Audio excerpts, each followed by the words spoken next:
Cute naman ng kubo na yun, pabilog. Tapos may lamesa, may...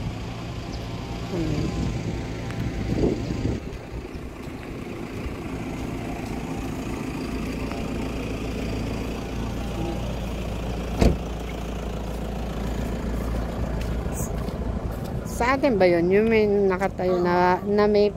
Client ba yan? Yun. Ito. Yung kabila. Hindi. Sa foreigner yun. Hanggang dito lang yun sa atin. Yung may parang kubo na yun. Na may salamin. Yan ang boundary. Yan. Yes. Yan mismo. Yan. Oh. Yan mismo.